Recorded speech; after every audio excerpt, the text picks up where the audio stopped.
Pues muy buenas tardes, tengan todos, sean todos muy bienvenidos a una sesión más, la penúltima sesión del año de la Asociación de Historiadores del Jalisco Carmen Castañeda García. Y el día de hoy pues tenemos el gusto de compartir ante ustedes y presentar el nuevo libro de la doctora Cristina Sacristán, que lleva por título El ruido y el velo, perder los derechos civiles en el México liberal, el caso Raigosa, 1872-1879. La doctora Sacristán pues ya viene como de gira, ha estado presentando algunas discusiones en el CUCH, en el CUSEA, y el día de hoy pues nos convida también de su presencia para presentar este novedoso material. El día de hoy pues nos acompañan también en la presentación los doctores Sebastián Herrera y el doctor Gibran Eduardo Monterrubio. Voy a pasar en este caso a la presentación de acuerdo al orden en el que ellos van a participar. En primer lugar tomará la palabra el doctor Gibran, no sin antes mencionarles una breve semblanza de su trayectoria. Él es doctor en Historia por la Universidad de Guadalajara, miembro fundador de la red Las Otras Historias, Marginalidad, Transgresión, Justicia y Control Social en México, y coordinador del seminario de la misma red, miembro también del Sistema Institucional Sociedades Reservadas Seminario Institucional Sociedades Reservadas y Grupos Secretos Católicos en México, siglos XX y XXI, con sede en el Instituto de Investigaciones Sociales de la UNAM. Es profesor de asignatura en la Universidad de Guadalajara y sus líneas de investigación giran en torno a la historia y secreto y catolicismo conspirativo, justicia penal federal en México. Muchas gracias, doctor. Tiene la palabra. Gracias, Miguel. Y gracias a la asociación por el espacio, como siempre. En primer lugar, quisiera también dar un particular agradecimiento a Cristina por haber aceptado y haberme invitado también a esta participación. Es para mí un honor, sobre todo porque conozco a Cristina desde el año aproximadamente 2010, sin que ella supiera de mi existencia. Había revisado sus trabajos cuando yo era estudiante de la licenciatura en psicología, y realizaba una tesis sobre historia de la psiquiatría sin saber que algún día iba a tocar esos terrenos ya en el ámbito profesional. En ese momento todo el mundo me recomendaba leer a Cristina Sacristán. Nunca jamás creí de verdad en ese momento que fuera a estar frente a ella, a un lado, conversando, además sobre una de sus más recientes obras, en este caso la última. Un texto que, siguiéndole la pista a Cristina, pues sabemos que es un texto que garantiza un disfrute al leerse, una narrativa que siempre ha caracterizado a Cristina, que atrapa al lector siempre, además de un dominio que denota en todos sus textos. Creo que este es uno de sus trabajos que me atrevo a señalar pues más maduros de su trayectoria. Yo había escuchado a Cristina hablar de las monomanías y de la locura a medias hace algunos años, y hoy aterriza quizás el conjunto de esas reflexiones y esas discusiones en este trabajo. Yo les voy a hacer una breve descripción del caso, sobre todo pensando en potenciales lectores que vayan a interesarse a partir de este evento, y parto comentando quién es Felipe Raigosa. Felipe Raigosa, un actor decimonónico clave en los procesos políticos e históricos del liberalismo mexicano y sus transiciones. Comenzó su formación aquí en Guadalajara, en el Seminario Conciliar, donde comentábamos ayer, sin darse cuenta pasó por ahí, en el Palacio de Gobierno. Por ahí los primeros años de Felipe se desenvolvieron. Destacó en estudios de lógica, metafísica, historia de la filosofía, latín. Quizás un elemento clave dentro de este texto es que él ocupó un importante puesto en el gobierno de primero Antonio López de Santana como oficial mayor en el Ministerio de Gobernación, y después su carrera dio un giro crucial cuando se unió al imperio de Maximiliano, lo que lo llevó a enfrentar las consecuencias de su fidelidad monárquica, pues fue condenado a 4 años de prisión que luego se redujeron a 3 por una amnistía. Es decir, llegó a escalar hasta las altas esferas del imperio. Con la caída de Maximiliano, Raigosa no solo perdió su posición y su prestigio, sino que también se vio atrapado en un conflicto que afectaría profundamente su vida personal y familiar. En este contexto, su esposa, Manuela Moncada, coprotagonista de esta historia, transitó del universo aristocrático al liberal, y cuyo árbol genealógico conducía a los condes de San Mateo del Valparaíso y marqueses de Jaral de Berreo, títulos con los que su familia fue reconocida en el siglo XVIII, y títulos que van a causar un conflicto fundamental en la vida de Raigosa, sobre todo en sus textos delirantes. Títulos, pues ella jugó un papel coprotagónico en esta historia. Casados desde hacía años, Manuela inició un proceso de interdicción en contra de Raigosa, alegando que las facultades mentales de Raigosa se encontraban deterioradas. Esta acción judicial, que se encuentra en el eje central de todo el texto, buscaba proteger tanto el patrimonio familiar como la seguridad de sus hijos, pero también se insertaba en un complejo entramado legal que permitía a las esposas modificar sus roles de dependencia dentro del matrimonio, iba a decir el manicomio. Asesorada por sus abogados, Manuela construyó un caso donde el supuesto desequilibrio mental de Raigosa justificaba su incapacidad para manejar sus bienes y, en consecuencia, la necesidad de una tutela. El juicio de interdicción planteado por Manuela tuvo consecuencias devastadoras para Raigosa. En el nuevo sistema liberal que exaltaba los derechos individuales y la protección de la propiedad privada, perder sus derechos civiles significaba su total anulación como ciudadano y como hombre de familia. Incapaz de defenderse, el Poder Judicial se convirtió en una herramienta que prácticamente lo silenció, mientras la tutela asumía todas las decisiones sobre su persona y sus bienes en nombre de su seguridad y bienestar. Los médicos convocados al proceso revisaron incluso sus escritos personales, fuente principal para sus peritajes, interpretándolos como indicios de locura y confirmando así la narrativa de su supuesta incapacidad. Para Manuela, la interdicción representó una forma de autonomía económica dentro de un sistema que subordinaba a las mujeres al poder de sus esposos. Aprovechando la nueva legislación civil, Manuela asumió el control de los bienes de Raigosa, entre ellos la hacienda de San Felipe Teotlalcingo y sus ranchos anexos, San Andrés y San Juan Cuitzingo, los cuales vendió con autorización judicial. Esta decisión no solo le permitió asegurar el futuro de sus hijos, sino también ejercer un nivel de control y libertad económica que, de otra manera, le habría resultado imposible alcanzar en el México decimonónico.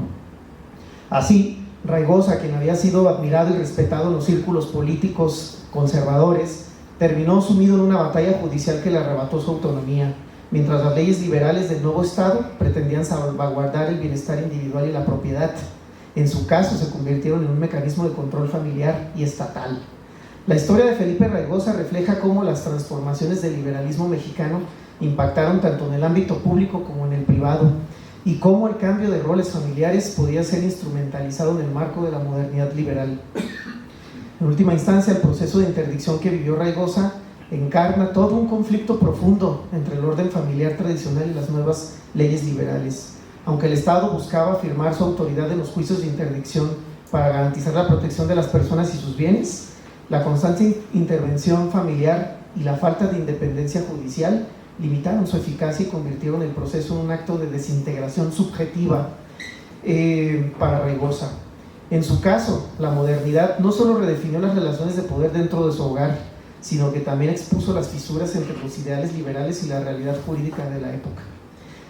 A partir de aquí describiré los tres grandes apartados en que se divide el texto y cierro con una reflexión con la que también Cristina Sierra me parece muy pertinente señalar. El primer capítulo gira en torno a dos actores fundamentales, la familia y Manuela. En este caso, la historia se centra por completo en el papel de las mujeres en el siglo XIX y su condición jurídica o a los contextos a que estaban supeditadas. Debo resaltar algo antes de leer esta parte. El texto parece que nos va conduciendo primero de manera muy objetiva, muy hábil, muy con bastante rigurosidad, y da la impresión de que Cristina nunca toma una postura respecto a los personajes. Es decir, yo creo que llegué hasta la página 287 para confirmar que en efecto Raigosa deliraba. Durante los primeros 2 capítulos el contexto es muy amplio, las posibilidades son también extremadamente amplias, pero a lo largo del juicio, si bien nos va dando indicios, si uno lee por separado los textos, los capítulos, puede entender desde múltiples dimensiones un mismo proceso. Yo creí al inicio, firmemente creí del primero, el segundo capítulo, que Raigosa era una víctima del Estado. Creí que ciertamente había sido víctima de un atropello, de una como psiquiatrización. Además tenía la marca y el estigma de haber sido conservador. Yo pensaba, los liberales, así a simple vista, lo volvieron loco por ser un actor clave, como ocurrió ciertamente en el siglo XX y más precisamente en la segunda mitad del siglo XX, cuando la fuerza del Estado reprimía por medio de la psiquiatría o la psiquiatrización a sus disidentes políticos. Pero no, cuando llegamos hacia el final del texto y uno se adentra directamente en las cartas que Manuela usó como evidencia, como prueba de la locura de Raigosa, encontramos que, pues bueno, definitivamente había algo que señalar ahí. Pero bueno, empiezo por acá. La familia era una entidad política que influía en el destino de sus miembros y mantenía un orden interno para proteger su reputación y patrimonio. La familia Moncada, como muchas élites de la época, preferían agotar todos los recursos antes de emprender una demanda de incapacidad, preservando así su vida privada y su honor, otro concepto que es clave en el primer capítulo. No obstante, el caso de Felipe Raigosa presentó una excepción. Su esposa, Manuela, decidió iniciar el juicio de interdicción y obtener el control de su patrimonio y distanciarse de su marido, en un contexto donde las mujeres casadas estaban legalmente subordinadas a sus esposos. La interdicción, aunque formalmente destinada a proteger a personas incapaces y sus bienes, también ofreció a mujeres con bienes propios, como Manuela, una vía legal para escapar al control marital. Y esto me parece que es algo muy destacable y es uno de los aportes más importantes también de este apartado. Esta acción, respaldada por una red de apoyo que incluía a su cuñado, el caso de Raigosa, Trinidad García de la Cadena, generó un ruidoso asunto, concepto que aparece incluso en el título del texto, un ruidoso asunto en torno a la legitimidad y los límites de la autoridad masculina. Así se abre el primer nivel de análisis en el caso Raigosa, la lucha de Manuela por la autonomía. A través de la interdicción, Manuela logró vivir separada de Raigosa y manejar sus propiedades, entre ellas la hacienda de San Felipe, que vendió en 1875 en el corazón del juicio por 74,000 pesos. Esta venta fue esencial para asegurar la liquidez que necesitaba, a pesar de los altos costos del proceso judicial y de las tensiones sociales derivadas de su actuación.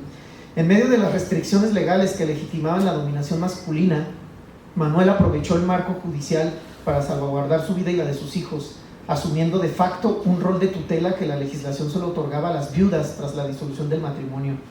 En este contexto, la intervención familiar y la falta de independencia del poder judicial diluyeron la imagen de un Estado fuerte que en teoría defendía los derechos ciudadanos. El caso Raigosa revela cómo el ideal de un Estado protector quedó subordinado a los intereses de la familia, convirtiendo la interdicción en una herramienta que no solo protegía bienes, sino que permitía, en ciertos casos, que las mujeres redefinieran sus roles en el núcleo familiar. El segundo apartado, el segundo capítulo, que es el corazón del trabajo, es donde aterriza la discusión, es el expertise de Cristina. En realidad, Cristina, aunque en pláticas personales dice que no es muy experta en ciencias jurídicas, la verdad es que tiene un dominio gigantesco, que incluso me atrevo a afirmar que abogados pueden acercarse a consultar sobre lo que es la interdicción con Cristina. No obstante, a Cristina la conocemos por sus trabajos en salud mental, psiquiatría, locura. Y el segundo capítulo, que cabe destacar, es el más extenso, es el capítulo más denso y el que contiene pues la carnita del texto. Es el apartado que desglosa los peritajes médicos y la participación del sector científico en los peritajes judiciales. Haré un breve resumen porque luego a mí me costó grabarme los nombres y ubicar los tiempos. No obstante, están clarísimos en el texto, y también aprovecho para resaltar que el libro ofrece una cronología del juicio que permite ubicar los procesos, los fenómenos, los acontecimientos que ocurrieron a lo largo de los 4 años de juicio, ¿verdad? Y esto a mí me fue muy útil, ir y venir entre la cronología, para ir identificando quiénes iban participando a lo largo del juicio. Es un texto que no obedece a una lógica lineal cronológica, si valga la redundancia con la lógica. No es propiamente una cronología. En el texto vamos y venimos para entender los fenómenos en su centralidad: familia, mujeres y en este caso peritajes médicos, el poder de los alienistas en el siglo XIX, y finalmente la subjetividad de Raigosa, que es un capítulo un poco más corto, pero no por ello menos denso, sino lo contrario, aterriza todo en mucho menos páginas que en el segundo capítulo.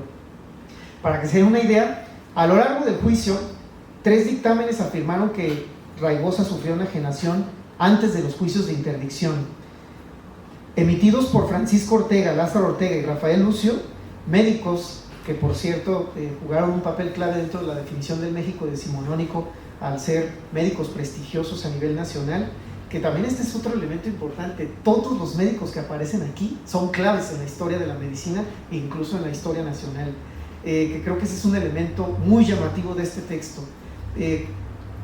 Aprovecho para contar cómo fue mi experiencia. Conforme iba leyendo los peritajes, creyendo que ya habían terminado, iban apareciendo otros más. Terminaban y aparecían otros más, al punto que hubo 15 opiniones, si no me equivoco, 15 opiniones en torno a Raigosa. Pero estas 15 opiniones no fueron elaboradas por cualquier médico, y no quiero supeditar o minimizar la figura de unos u otros médicos, pero son médicos que cualquiera que estudie historia de la salud y de la medicina se los va a encontrar. Son personajes clave cuyos textos sirvieron de base para entender la historia de la medicina y han servido todavía como figuras fundamentales en la definición de las especialidades de la medicina, en este caso la psiquiatría en el siglo XX. Entonces, sus nombres, cuando fueron apareciendo, y al inicio no se enuncian del todo, pues no tenían por qué, pero conforme fueron apareciendo los nombres, yo iba sorprendiéndome cada vez más, hasta el punto que dije, ¿qué hace aquí Hidalgo Carpio? No me lo esperaba. O sea, Manuel Alvarado, como sea, todo el mundo lo conocemos, el Hospital del Divino Salvador, pero cuando llegamos casi al final del juicio, bueno, a mediados del juicio más bien, aparecen médicos que después van a ser fundamentales para entender la psiquiatría moderna. Entonces, bien señala desde el inicio que esta es una microhistoria y se funda dentro del paradigma de la microhistoria, porque vemos los grandes sucesos nacionales, vemos los grandes personajes aquí, todos en un juicio reunidos. Estos grandes personajes ahí están participando de manera activa en el juicio. Luego, 2 médicos no dieron una resolución definitiva: José Peón Contreras y Manuel Alfaro. 4 sostuvieron que estaba en pleno uso de sus facultades mentales: Miguel Alvarado, Francisco Montes de Oca, Ignacio Torres y Felipe Buenrostro. Y 6 afirmaron que no tenía dichas facultades: Luis Muñoz, Francisco Fenelón, Luis Hidalgo Carpio, Rafael Lavista, Tobías Núñez y Juan María Rodríguez. Aunque algunos de estos oscilaron, finalmente la mayoría se decantaron por el hecho de la incapacidad. Aunque en el proceso del juicio las decisiones estuvieron reñidas, mitad, pero bueno, eso a lo largo del juicio se desenvuelve, a lo largo del capítulo se desenvuelve. La mayoría consideró que la enfermedad persistía y la minoría que Raigosa estaba sano, lo que sugirió que la verdad debía ser entendida desde la perspectiva de quienes negaron su capacidad para razonar libremente, en vez de aquellos que la afirmaron. Los primeros certificados se realizaron para internar a Raigosa en San Hipólito, famoso hospital para dementes colonial, pero generaron tantas dudas que los médicos familiares se retractaron. Un segundo grupo de médicos lo observó en el hospital durante 7 días, enfatizando la ineficacia de su reclusión. En el tercer grupo, la controversia creció, ya que Felipe mostró un comportamiento adecuado y controló sus delirios, aunque sus escritos presentados por Manuela revelaban delirios sin restricción. Otras evaluaciones de un cuarto grupo, igualmente discordantes, llevaron a los magistrados a confirmar la sentencia de primera instancia, lo que presagiaba un futuro incierto para Raigosa. Finalmente, los últimos dictámenes fueron unánimes en afirmar su incapacidad, considerándolo enfermo y peligroso. Bueno, el tema de la peligrosidad estuvo no necesariamente involucrado en la sentencia final, si no me equivoco. Ahí es un punto que no lo Sí, sí. A medida que se identifican los médicos involucrados, sorprende la prominencia de las figuras que participaron en este juicio, como ahorita les señalaba. La mayoría eran médicos conocidos, cuyo legado es evidente para quienes estudian la historia de la salud. Es importante notar que la estructura del alienismo en México se manifiesta en el desarrollo de este mismo juicio. Los primeros dictámenes improvisados y desorganizados fueron realizados por reconocidos médicos como Francisco Ortega, quien presidió la Academia Nacional de Medicina y dirigió la Escuela de Medicina, y Lázaro Ortega y Rafael Lucio. Este último trató a Benito Juárez en sus últimos años y certificó su muerte justo cuando Raigosa salía de una erisipela que cambiaría su destino. Estos médicos cercanos a la familia Moncada de Manuela formaban parte de un círculo exclusivo que incluía a las élites de la capital y ocupaban posiciones clave en las instituciones médicas más importantes del país. La certificación de Francisco Ortega se llevó el 25 de octubre de 1872. Al siguiente día, Rafael Lucio emitió un diagnóstico de monomanía ambiciosa, sugiriendo el aislamiento de Raigosa y la restricción en la administración de sus bienes. Meses después, los hermanos Ortega firmaron otro dictamen diagnosticando enajenación mental y sugiriendo su separación de la familia para su mejoría, atribuyendo la enajenación a la erisipela de 1872. En resumen, estos diagnósticos no se centraron en describir la enajenación mental, sino en las implicaciones de su locura para su familia y su incapacidad para manejar sus bienes, alineándose con los intereses de la familia Moncada. Aunque no mencionaron locuras parciales, el diagnóstico de monomanía, como señala Cristina, monomanía ambiciosa, implicaba ese concepto. Afortunadamente para Raigosa el encierro duró poco y recuperó su libertad una semana después, gracias a la intervención de médicos alienistas propiamente, o algunos, si se les pudiera llamar ya propiamente, porque estaban en el manicomio, ¿no? Esta incipiente medicina mental, preocupada por su reputación como ciencia, buscó justificar el encierro con fines terapéuticos o de seguridad y desvincularlo de la privación indebida de la libertad, un derecho muy valorado en aquel entonces, y de alguna manera el texto sugiere que eso influyó en la decisión de los médicos para no tener a alguien de manera injustificada internado en el manicomio, en el hospital para dementes. El objetivo de los alienistas era curativo y buscaba ganar la confianza de la sociedad. Por ello no convenía de alguna manera tener a Raigosa ahí, al menos no sin un juicio claro. Miguel Alvarado, que quienes saben del tema seguramente se lo han encontrado en más de una ocasión, fue uno de los médicos encargados de proporcionar una segunda opinión. Presidió la junta directiva de la Beneficencia y fue director del Hospital del Divino Salvador para mujeres dementes, y también dirigió uno para sacerdotes dementes. Participó también en otro juicio de interdicción. Cabe destacar que este fue el segundo caso de interdicción en México, ¿cierto? Si no me equivoco, fue de los primeros, sí. Y el segundo y el que mayor impacto definitivamente tuvo. Por lo tanto, era una novedad general para la época. Es considerado el primer alienista mexicano, además. José Peón Contreras examinó a Raigosa en San Hipólito, donde era director al momento de su ingreso. Francisco Montes de Oca, quien era director del Hospital Militar y tenía experiencia en manicomios, fue el tercer médico en evaluarlo. Manuel Alfaro, quien también participó en otros juicios de interdicción, además publicó un informe sobre el Hospital de Mujeres Dementes en 1880, lo que sugiere que tenían experiencia en el ámbito del alienismo. Estos 4 médicos fueron convocados al juicio por el tutor Miguel T. Barrón y el curador Trinidad García de la Cadena, que también cabe destacar la figura del tutor y el curador resultan claves en los juicios de interdicción porque finalmente son quienes se encargan de velar los intereses del interdicto. Ellos concluyeron que Raigosa estaba en pleno uso de sus facultades intelectuales y emocionales.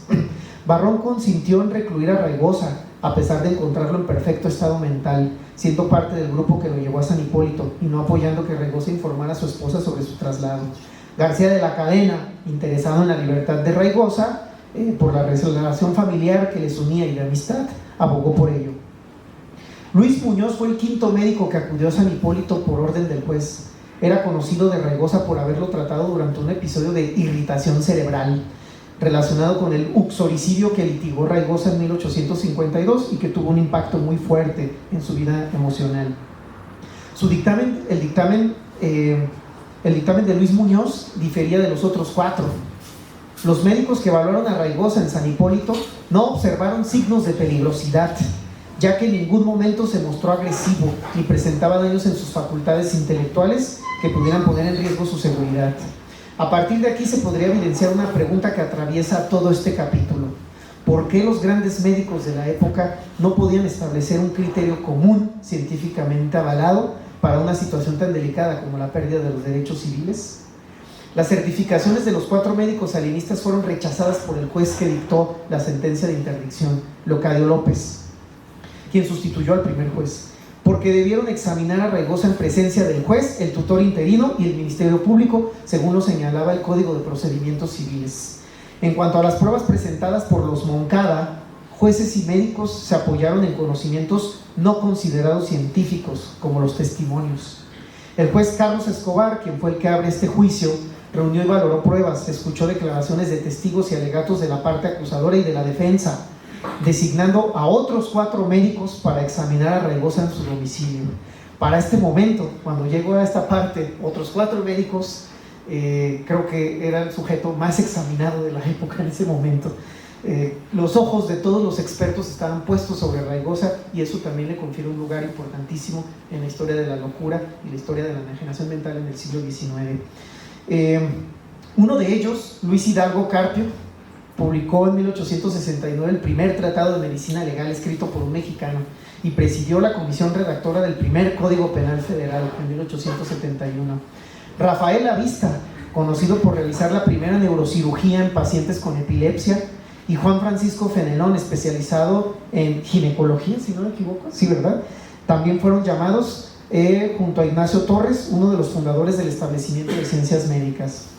El 28 de julio de 1873, el juez Carlos Escobar examinó a Raigosa en su casa, con la presencia del representante del Ministerio Público, el tutor, el curador, el abogado defensor y los médicos, tal y como lo estipulaba el Código de Procedimientos.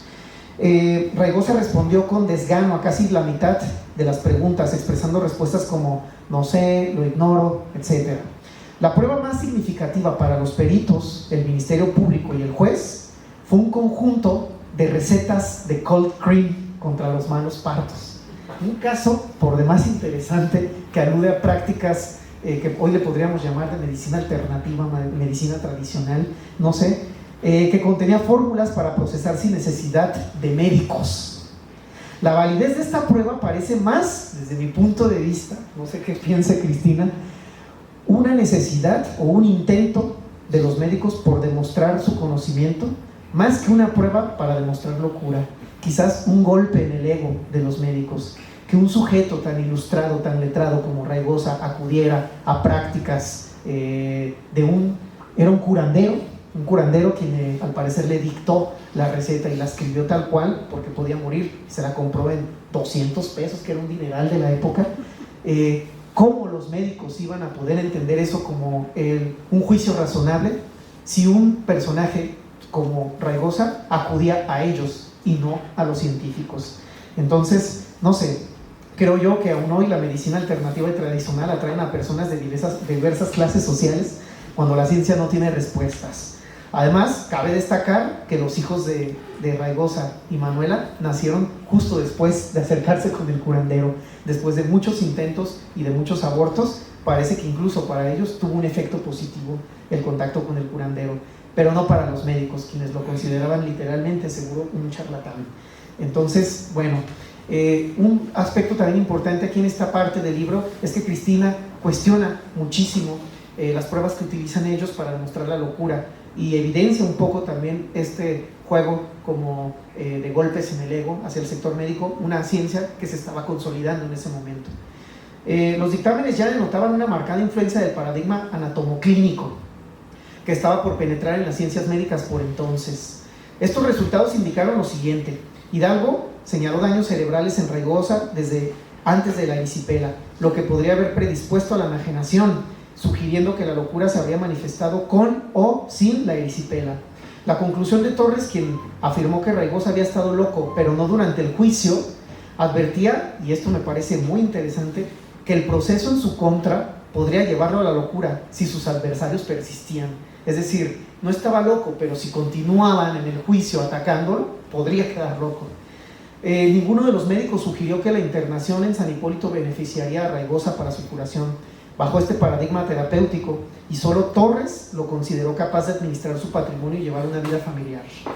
Bueno, ya voy cerrando, me falta poquito para dejar espacio también.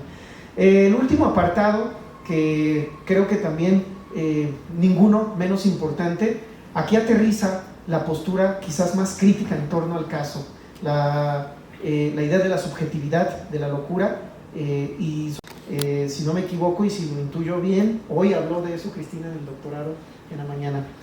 Este capítulo explora la historia de la subjetividad de la locura a través de la experiencia de Raigosa, quien había perdido el gobierno de sí tras la declaración de su estado de interdicción. Este proceso lo sometió a un poder ajeno, en un periodo en que emergía un nuevo soberano que proclamaba ser libre e independiente. La codificación estableció la institución de la tutela, mientras el orden constitucional abogaba por la emancipación individual. Raigosa se vio forzado a aceptar su condición de muerto civil, bajo el nuevo orden jurídico de la modernidad. Este estado de interdicción le permitió mirar hacia el pasado, el antiguo régimen, en busca de su máscara perdida. El concepto de máscara es clave y lo desarrolla a lo largo de los 3 capítulos y resulta fundamental. Quienes seguro también han leído a Goffman se lo encontraron cuando señaló y advirtió que el significado original de la palabra persona es máscara, y la persona va a ser definida en el Código Civil. Por lo tanto, Raigosa perdió su máscara. La pregunta central es si logró descubrir una segunda realidad y reconstruir su identidad, una nueva máscara desde su locura jurídica. Raigosa intentó hacerse escuchar en un sistema judicial que lo despojó de su voz y de su identidad. A pesar de su claridad mental, sus constantes quejas y reclamos nunca fueron atendidos. La ley le prohibió encabezar su defensa, a diferencia del caso desarrollado por Freud, de Paul Schreber, caso de paranoia, donde él mismo, y algo que nos recordó ayer Cristina, él mismo abanderó su juicio de interdicción y su propia liberación. En el caso de México no se reconocía esa opción. La ley prohibió encabezar su defensa, convirtiéndolo en un sujeto anulado cuyo bienestar dependía de su tutor. La defensa de Raigosa destacó su competencia y elocuencia, mencionando su papel en el enjuiciamiento del gobernador Manuel González Cosío cuando él era joven. Sin embargo, a los casi 50 años, su vida había dado un giro drástico. Un hombre exitoso, trabajador y próspero fue llevado a los tribunales, abandonado por su mujer y privado de sus hijos tras sumarse a la causa monárquica. La ejecución de Maximiliano el 19 de junio de 1867 y la amnistía del 10 de octubre del mismo año afectaron profundamente a Raigosa y su familia. A pesar de la amnistía, el impacto político y emocional de estos eventos fue devastador. El juicio lo ejemplificó y ejemplifica hasta qué punto la ruptura de un sistema puede atravesar las fronteras de la realidad social para impactar directo en la conciencia de un individuo, cual ejemplo microscópico que permite entender el efecto psicológico de un cambio de régimen. Quería preguntarle, Cristina, lo estaba esperando hasta este momento, ¿encontraste el juicio penal por traición o por el delito que le habían imputado a Raigosa tras la caída de Maximiliano? No está aquí entre las fuentes, pero a lo mejor posiblemente por ahí pudiera estar incluso su declaración, sería buenísimo. A lo mejor lo más seguro es que esté en los archivos de la Suprema Corte. Bueno, Juan Rodríguez de San Miguel, el segundo abogado de Manuela, evidenció las diferencias sociales entre Raigosa y su esposa, destacando su condición plebeya frente a la nobleza de ella. Esta dinámica reflejó las tensiones sociales que enfrentaba Raigosa y una suerte de sentimiento de inferioridad presente en sus delirios. A partir de la página 287, lo que les decía hace rato, tardé hasta entonces, también quizás mi capacidad de comprensión muy limitada, el texto se volvió más claro en cuanto al discurso delirante de Raigosa. No quiere decir que antes no hubiera información al respecto, pero hasta entonces se caía en la cuenta de que Raigosa realmente se encontraba bajo una condición delirante. Antes de la página 287 todavía había la esperanza, desde mi punto de vista, de encontrarlo como víctima absoluta de un sistema represor y corrupto, presto al soborno por parte de una familia poderosa, lo que seguramente también ocurrió. Se sugirió que su mente proyectaba las tensiones de la modernidad y el liberalismo en la sociedad mexicana, actuando como un chivo expiatorio de un conflicto mucho más amplio que incluso lo superó, lo abrumó y finalmente lo trastornó. Felipe Raigosa era parte de las élites intelectuales y gobernantes que contribuyeron a la construcción del Estado. Sin embargo, su conflicto con el nuevo orden jurídico lo llevó a perder el ejercicio de sus derechos por su condición de loco. Raigosa dejó de ser el propietario de sí mismo en un modelo patriarcal y no pudo ejercer su individualidad en una sociedad de propietarios, como lo señala Cristina. La participación de personajes de renombre y claves para entender la historia nacional fue un factor clave, porque es un acercamiento microscópico, como le señalaba, a la vida privada, los conflictos y cruzamientos entre facciones políticas, saltos y procesos que no terminaron con las simples transiciones de poder. Es decir, este trabajo muestra además los efectos sociales y en concreto en la vida privada, política y económica de actores que fueron derrotados por el liberalismo y cuyas vidas se transformaron radicalmente. Desde una perspectiva micro se observan también los cruzamientos entre una y otra postura, entre uno y otro bando, a la escala de un juicio. Inclusive se aprecia cómo los redactores mismos de las leyes participaron de manera crucial en este novedoso proceso. El caso Raigosa puede entenderse como el laboratorio en el que se ensayaron los nuevos instrumentos jurídicos civiles del régimen liberal. Es como si la mente de Raigosa proyectara el impacto de una transformación estructural de la sociedad, como si hubiera sido el chivo expiatorio que le señalaba que manifestó estas tensiones. Felipe Raigosa, cito a Cristina, pertenecía de pleno derecho a esas élites intelectuales y gobernantes que se sumaron a la construcción del Estado, pero entró en conflicto con el nuevo orden jurídico que lo sostenía, dando cuenta de la complejidad de esta transición entre un mundo que renunciaba a irse y otro que pugnaba por arraigarse. Cierro la cita. A Raigosa, ese Estado le negó el ejercicio de sus derechos por su condición de loco. Señala Cristina, perdió el gobierno de su casa en plena vigencia del modelo patriarcal, dejó de ser el propietario de sí mismo en una sociedad de propietarios.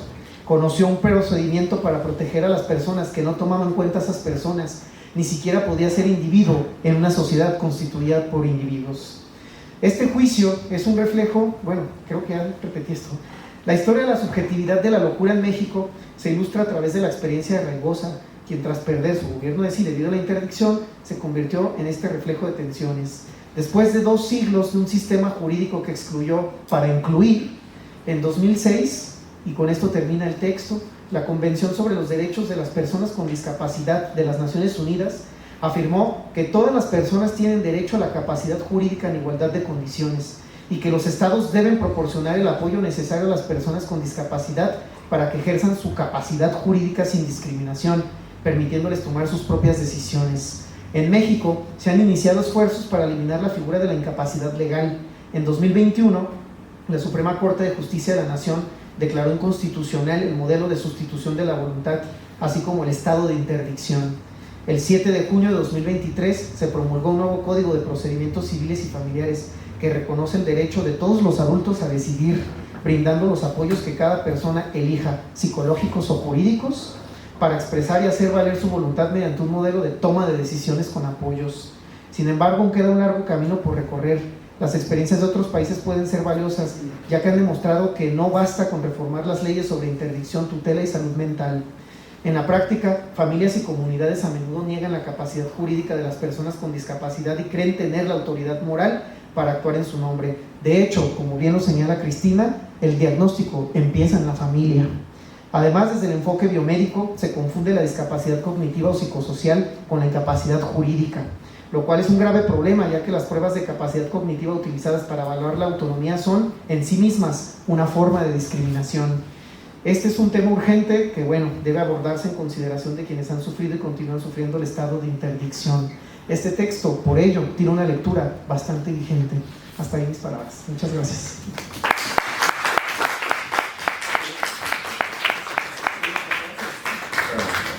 Muchas gracias, Iván, por tus comentarios. Una lectura muy fina, y como suele suceder en las presentaciones, cada presentación pues más bien alude al conocimiento previo de cada uno de los que participan en estos comentarios. Vamos ahora a darle la palabra al doctor Sebastián Porfirio Herrera, antes mencionando que él es licenciado en Historia por la Universidad de Guadalajara, maestro y doctor en Historia por el Colegio de Michoacán, es profesor de tiempo completo adscrito al Departamento de Ciencias Sociales y Jurídicas de la Universidad de Guadalajara, es miembro del Sistema Nacional de Investigadores, nivel 1 y perfil PRODEP, director de la revista Pactum, miembro vocal de la Asociación de Historiadores de las Ciencias y las Humanidades, autor del libro Marginalidad, Delito y Punición, Robos y Asaltos en Jalisco, 1846-1861. Igualmente ha publicado diversos capítulos, artículos y reseñas en libros y revistas nacionales e internacionales. También se ha desempeñado como profesor a nivel licenciatura y maestría, director y sinodal de tesis, tutor, ponente, organizador, lector y comentarista en eventos académicos, así como dictaminador de libros y artículos. Trabaja las siguientes líneas de investigación: Historia sociocultural del delito e Historia social y política del siglo XIX. Adelante, Sebastián. Muchas gracias, Miguel. Bueno, antes que nada, pues yo quisiera agradecer a Cristina por su generosa invitación para comentar este libro. Como historiador social, que yo me considero interesado principalmente en temáticas sobre la transgresión, obviamente reconozco la importancia y la relevancia de la obra de Cristina Sacristán, a quien, bueno, he leído y hemos leído, algunos estudiantes están aquí en el aula, y bueno, pues por eso para mí estar comentando este libro es un privilegio. Muchas gracias. El ruido y el velo, perder los derechos civiles en el México el México liberal, el caso Raigosa, 1872-1879, es una obra que, si yo, digamos, pudiera definirla, me parece una obra muy sugerente, es una invitación. Pues, en términos generales, propone, me parece, una manera muy interesante de hacer historia, porque es una manera multidisciplinar de reconstruir los hechos históricos. Este libro está dialogando con muchas disciplinas y se puede, digamos, entender, interpretar y leer en diferentes claves. Sí, ciertamente está dividido en 3 capítulos. El primero centrado, pues, principalmente en la familia y el Estado, en esta disputa de las limitaciones hacia la primera ante el advenimiento, digamos, del imperio de la ley, o de una manera que se estaba dando en Europa y sería en México en el siglo XIX, de renovar el derecho. De fondo está el control por los individuos, particularmente de las mujeres, y sus derechos. El segundo apartado evidentemente se centra en los peritajes, pero me parece que de fondo está el papel de la psiquiatría como campo disciplinar. Eso es lo que se está discutiendo, ¿no? Tomando como base el caso Raigosa, se explora el creciente protagonismo que va a tener la psiquiatría y el médico alienista en el ámbito jurídico y en el ámbito social, ¿sí? Es, digamos, una lucha por la reputación, ciertamente, pero también por entender el poder que tenían estos médicos ante la idea de establecer la incapacidad. El tercer apartado se concentra ya en Raigosa, en su locura. Efectivamente ya es Raigosa delirante, en sus escritos y en su sempiterna dificultad para determinar la incapacidad mental, especialmente en casos en los cuales existían momentos de lucidez, ¿no? Aquí me parece cuando se cuestionan muchos aspectos de este poder psiquiátrico. Como se observa, El ruido y el velo es una historia que no se limita, digamos, a establecer como un objeto de estudio y lo abordo y listo. Al contrario, digamos, tenemos aquí información que puede ser relevante para la historia del derecho, evidentemente para la historia de la psiquiatría. Se aborda la opinión pública, la prensa, la familia, los roles de género al interior de esas familias, la idea de subjetividad. Un proyecto como este implica, digamos, hacer el cruce de numerosas fuentes y de enfoques metodológicos. Por supuesto, ello requiere, pues, de una gran capacidad de parte de la historiadora, que tenga el suficiente oficio para cumplir con esta premisa, ¿sí? Lo cual me parece que la doctora Sacristán cumple con creces. Me parece que El ruido y el velo también es una obra de madurez digamos, en la producción de Cristina Sacristán, porque se percibe ya un dominio sobre la crítica profunda a las fuentes. Hay prensa, documentos legales, dictámenes médicos, algunas fotografías, las narraciones del propio Raigosa, que en ocasiones son muy rimbombantes, ¿no? Incluso algunos registros genealógicos. Y obviamente también hay una discusión y digamos, eventualmente va viniendo a la luz pues la literatura especializada, otros ejemplos que nos ayudan, digamos, a iluminar las diversas coordenadas que se están planteando en el libro. De fondo, pues está esta compleja realidad decimonónica en la cual pues se cruzan elementos de antiguo régimen y elementos de modernidad, y todas las implicaciones que hubo en este empuje o en esta evolución tan fuerte que había hacia la idea de un Estado liberal, moderno, y que poco a poco fuera eliminando esas herencias del antiguo régimen. El trabajo entonces parte de las experiencias a un nivel micro del caso Raigosa, ¿no? Y poco a poco las reflexiones nos van llevando a reflexiones cada vez más generales y profundas. Esto implica, digamos, conectar las experiencias específicas de individuos o de los protagonistas como Manuela Moncada, su familia, su origen, su abolengo, y Felipe Raigosa, un personaje digamos que va creciendo con la estructura liberal, que tiene ciertas afinidades con el bando conservador, con el Segundo Imperio, y digamos que es un abogado que forma parte de esta élite liberal de la época. Esto se tiene que, digamos, conectar con interpretaciones sociales más amplias, creando un diálogo entre lo concreto y lo abstracto. Resulta necesario entonces poner énfasis, y lo hace el libro, en las narrativas subjetivas, las experiencias de Raigosa, de Manuela Moncada, de su familia, para comprender, digamos, todo este contexto, cómo se vincula con la salud mental y con los juicios. El ruido y el velo también, digamos, pone como, creo que está en el centro, a la opinión pública como uno de los temas centrales del trabajo. Pues se explora el papel e influencia de esta opinión pública en el siglo XIX y su posible, aunque esto, digamos, nunca se logra estimar, porque me parece que es imposible, este posible correlato de la influencia de esta opinión pública en la conformación o en la influencia de los resultados judiciales. No obstante, se examina cómo se presentaron en los medios de comunicación argumentos jurídicos, narrativas, personales, para incidir en esta percepción pública, ¿sí? En argumentar que Raigosa inicialmente pues, era la víctima, que realmente no estaba loco, que esto era un atropello, etc. Y posiblemente esto pudo haber tenido una influencia en las decisiones judiciales.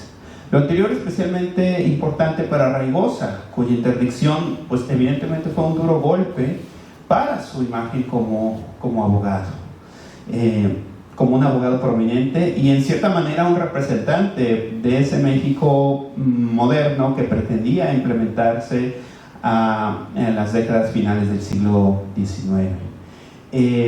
También la percepción fue importante para la familia Moncada, que tenía un raigambre aristocrático importante, y por supuesto esta idea del honor y de la percepción y la reputación pues era importantísimo para el cuerpo de médicos y abogados que pretendían establecer lo que yo denominaría una declaración de intenciones, ¿no? No olvidar que este fue uno de los primeros casos de interdicción tras la declaración del Código Penal. Por ende, aquellos principios normativos que brindaban protagonismo a los psiquiatras, es decir, ya el psiquiatra estaba en el centro del proceso, se debían afirmar. Esto de alguna manera también tuvo una incidencia en el desarrollo del juicio. El caso Raigosa también fue una prueba para comprobar la eficacia del médico alienista. No podía haber entonces remordimientos, no podía haber una vuelta atrás. El caso Raigosa es una compleja narrativa jurídica y social que involucra a Felipe Raigosa, quien enfrentó, digamos, importantes desafíos personales y legales en el México del siglo XIX, cuando tuvo que enfrentar este juicio de interdicción, encarar la posibilidad de perder sus derechos civiles. Raigosa se vio envuelto en una batalla legal concerniente a su capacidad mental, a demostrar inicialmente pues que no estaba loco. Su esposa, Manuela Moncada, que inició un proceso legal para declararlo incapaz por presunta enfermedad mental. Entonces aquí se pone en centro la interdicción, ¿no?, que pone énfasis en aspectos como el derroche de los bienes y los posibles casos o la posibilidad de la violencia. El caso fue que tener este abogado prominente y su interdicción, esto ganó muchísima atención pública. Fue un caso muy mediático, a diferencia de otros juicios de interdicción previos. Se menciona en el libro, por ejemplo, uno en contra de un sacerdote, me parece, que, digamos, no tuvo gran repercusión pública, ¿no? En este caso, digamos, aquí participaron muchos actores de la sociedad. El juicio de Raigosa estuvo marcado por numerosas controversias, incluyendo acusaciones de parcialidad de las partes, incluso los dictámenes médicos, las deficiencias en el curso procesal. La defensa de Raigosa fue multifacética, enfocándose en varios argumentos clave para contrarrestar las acusaciones y acciones legales en su contra. Se concentró en desafiar la noción de incapacidad.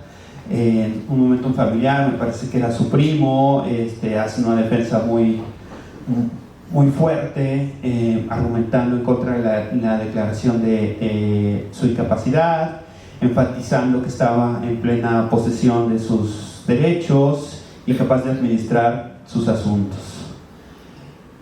El proceso legal, si lo vemos en términos jurídicos, pues sí, efectivamente tuvo varias deficiencias, señalando, digamos, algunos dictámenes como válidos en fechas ya muy, digamos, desfasadas de los momentos de la acusación, etc. Raigosa señaló que, digamos, nunca se le dio oportunidad justa de presentar su caso, ya que las decisiones se fueron tomando sin la debida documentación o reconocimiento de su posición legal. En varios momentos la parcialidad de las partes se puso en entredicho, especialmente digamos, por parte de algunos de los médicos que participaron. Digamos, en este primer momento, Raigosa incluso parece coincido como una víctima con lo que decía el doctor Gibran, porque en ocasiones es a veces hasta elocuente en sus argumentos. Entonces, digamos, lo que pasa es que también de fondo está que Raigosa, una vez que entra en el proceso de interdicción y que pierde sus derechos civiles, digamos, un poco entra en un proceso, podríamos denominar kafkiano, donde una vez declarado interdicto, pues era casi imposible revertir aquella decisión. Ya era, digamos, un juego de buscar revertir eso y era pues prácticamente imposible. Enfrentar ese poder psiquiátrico implicó un desgaste enorme para Raigosa y sus peticiones pues siempre fueron desestimadas. Raigosa utilizó sus escritos como una forma de defensa, y esta parte me parece fascinante del libro, ¿no? Elaborando narrativas autobiográficas que efectivamente sirvieron como testimonio personal, pero también como una declaración pública de su inocencia. Estas narrativas tenían la intención de conjurar a la opinión pública y de resaltar las supuestas o todas estas conspiraciones percibidas en su contra. No obstante, también poco a poco vamos dándonos cuenta de este Raigosa delirante, de este Raigosa que en ocasiones decía elementos que no tenían ningún sustento. Estos escritos y la autopercepción de Raigosa fueron profundamente influenciados por lo que podríamos denominar como la estructura de la diferencia, o una visión del derecho y la justicia más de antiguo régimen, orientada, digamos, en la casuística, digamos, en los elementos constitucionarios, en la importancia todavía de un derecho diferenciado en las corporaciones. Y por otro lado estaba la estructura de la igualdad, que estaba sugiriendo el panorama político moderno, que era partía más de un derecho racional y abstracto. Es interesante, digamos, esta evolución que vemos en Raigosa, quien poco a poco se va identificando con más elementos del antiguo régimen, jerarquías sociales, los privilegios, esta mentalidad del antiguo régimen, contrastando con los ideales modernos, liberales, que en cierto sentido él mismo ayudó a forjar. La idea de Raigosa, digamos, como una víctima de su propia creación, es sumamente sugerente y ayuda, digamos, como un vehículo para irnos llevando por la lectura de los 3 capítulos. En algún momento ya Raigosa se llegó a visualizar como un indio, un plebeyo, un miserable, un pobre, a pesar de que, pues, como es evidente, pues estas no eran, digamos, sus características objetivas. Sin embargo, esta autoidentificación fue un reflejo de la estructura social del antiguo régimen en la cual Raigosa se refugió, y lo cual era un indicativo de su descontento evidente, y sus escritos y acciones a menudo, digamos, difuminaban las líneas entre la realidad y la ilusión. Raigosa construyó narrativas que entrelazaban agravios personales con críticas sociales, que podían verse como un mecanismo de afrontamiento, por decirlo de alguna manera, para hacer, digamos, frente a las circunstancias que estaban, digamos, enfrentando. A partir, digamos, de este panorama general del caso Raigosa, más que hacer como un desarrollo de los capítulos, me gustaría destacar algunos aspectos puntuales de la obra. En primer lugar, por supuesto, está la interdicción, ¿no?, la cual generalmente implicaba privar a una persona del derecho de administrar sus bienes, lo cual era una preocupación importante, especialmente para las familias que tenían capital o una riqueza considerable. El proceso también podía imponer otras limitaciones basadas en lo perturbador, comillas, que era el individuo para la vida social y familiar, lo que podía conducir al confinamiento si exhibía un comportamiento peligroso. Este confinamiento, no obstante, no era una consecuencia directa. Para las personas bajo interdicción, el proceso, evidentemente, pues era bastante duro, especialmente durante los llamados momentos de lucidez, en los que tomaban conciencia de su condición de incapaces. Se sabían incapaces, pero no había manera de revertir el proceso. El caso de Felipe Raigosa ilustra las complejidades de la interdicción, pues se le diagnosticó enajenación mental, pese a que en numerosos momentos, sobre todo al principio, pues mostró cierta lucidez e incluso elocuencia. Su caso destaca, por un lado, la peculiaridad también de los roles de género en estos procesos de interdicción. Pues, en honor a la verdad, yo en un primer momento, cuando compré el libro, antes de que me invitaran a presentarlo, y que empecé a leerlo, yo al ver la portada, pues yo pensé que la víctima era Manuel, ¿no? Como lo había yo a veces visto en algunos, yo estando en procesos de archivo, que he estado estudiando muchas veces archivos judiciales, criminalidad, pues me llegué a encontrar algunos juicios de interdicción, pero donde el hombre era el que, digamos, solicitaba la interdicción para la mujer, y pensé que era, digamos, otro estudio de caso similar, ¿no? Donde los hombres utilizaban una estructura predominantemente machista y masculinizada del siglo XIX para imponer este dominio. Es decir, antes de abrir el libro, mi idea inicial comprendía una inversión de los papeles.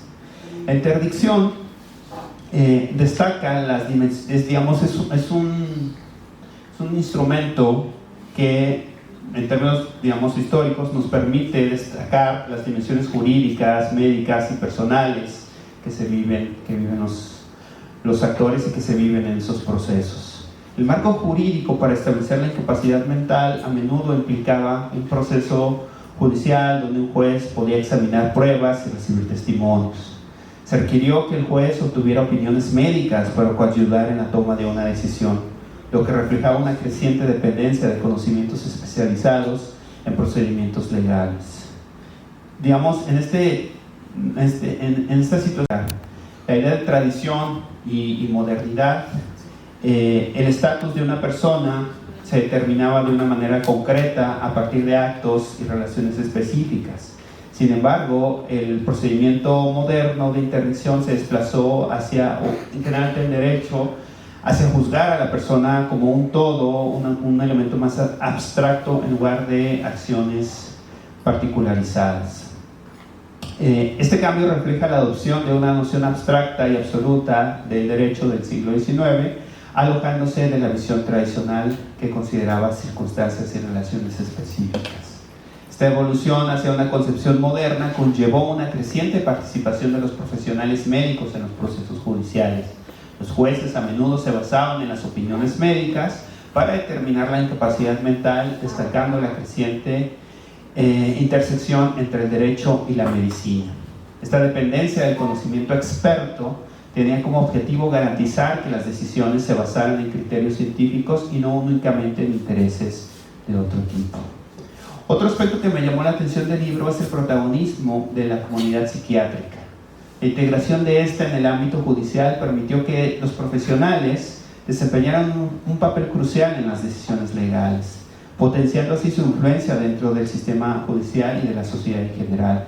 Cada vez fue más relevante el psiquiatra y la dependencia de las opiniones médicas, digamos, eran cada vez más importantes. La participación de profesionales psiquiátricos en casos legales de alto perfil, como fue el caso Raigosa, contribuyó, digamos, a cimentar cierta percepción pública y profesional en torno a esta disciplina, convirtiéndola, por un lado, en algo esencial, pero también estigmatizando varios de estos aspectos, y los cuales estos estigmas serían cada vez mayores conforme productos culturales y representaciones mostrarían historias de abusos, etc. Las controversias y debates en torno a estos casos a menudo resaltaban la importancia de evaluaciones psiquiátricas, reforzando la credibilidad e influencia del campo. Hay otro aspecto que para mí es importante destacar, porque es algo que estoy trabajando en la actualidad, que es el tema del código y su influencia.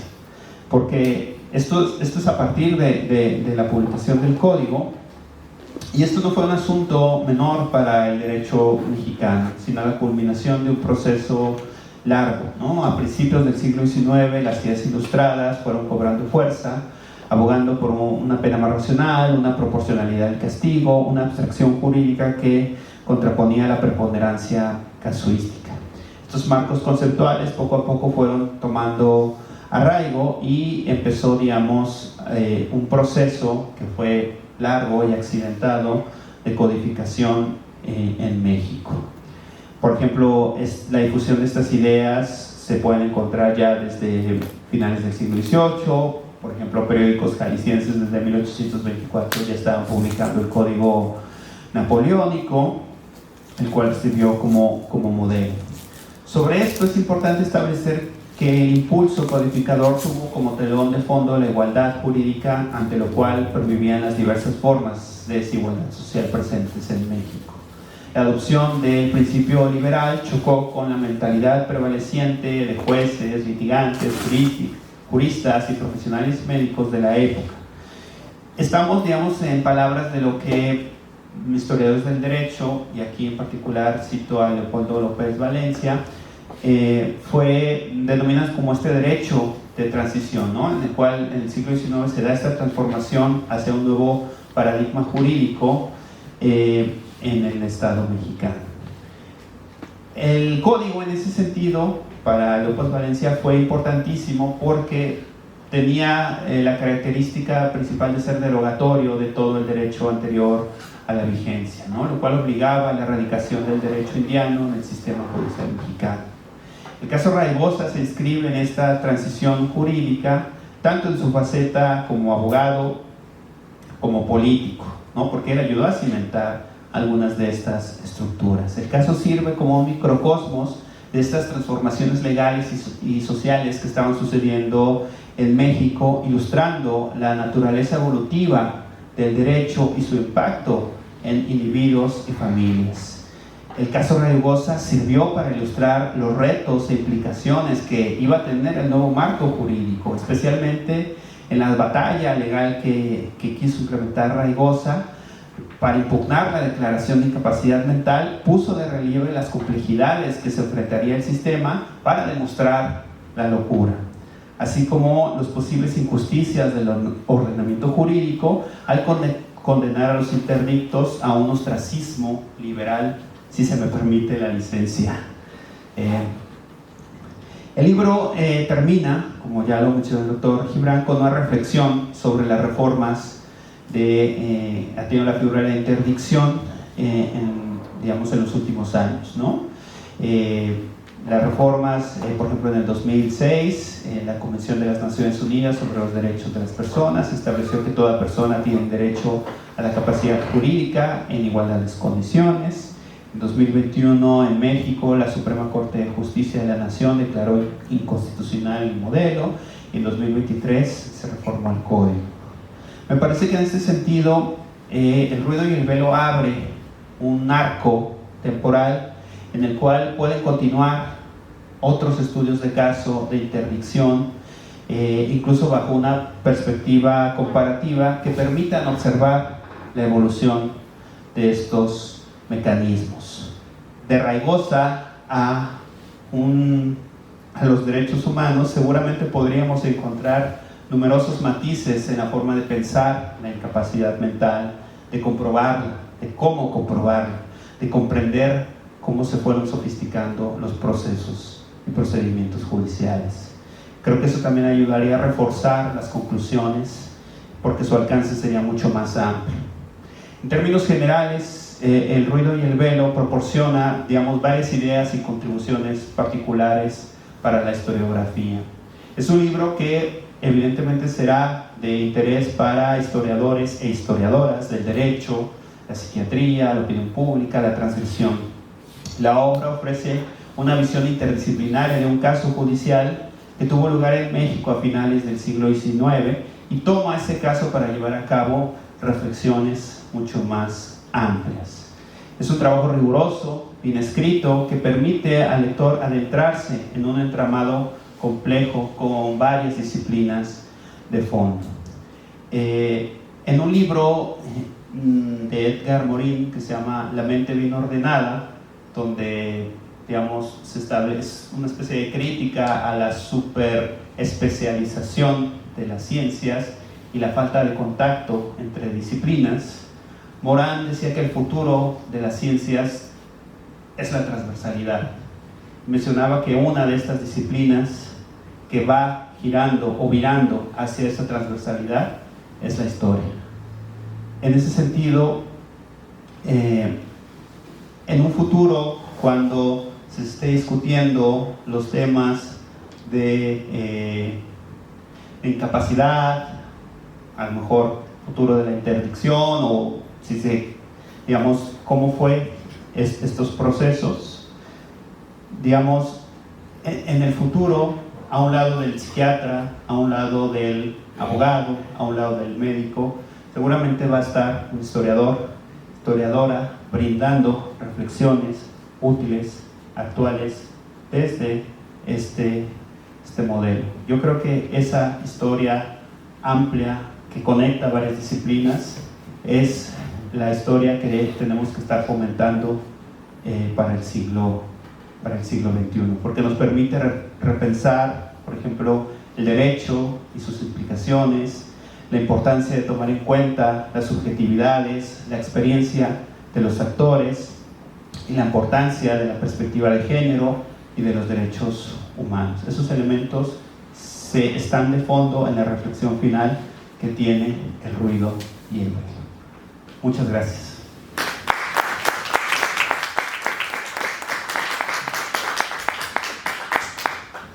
Muchas gracias por sus palabras al doctor Sebastián. Y bueno, pues muy buenas las dos reflexiones que hemos escuchado, y creo que también refleja el tema o el curso por el que está pasando la salud mental en la segunda mitad del siglo XIX, que es cuando se da el cruce o se combinan estos dos saberes, ¿no? El saber psiquiátrico, ya se lo digo lo Foucaultiano, el saber psiquiátrico, pero también el saber del derecho, ¿no? Cómo convergen en este momento, y parece que ya no se separan, ¿no? A partir de este momento.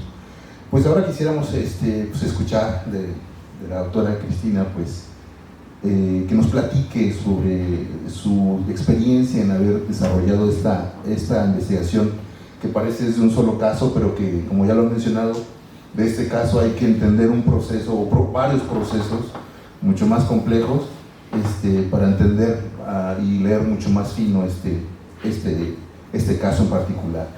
Antes quiero mencionar una semblanza que, bueno, creo que es muy breve, porque el trabajo de la doctora Sacristán muchos ha hecho pues influencia en nuestro trabajo.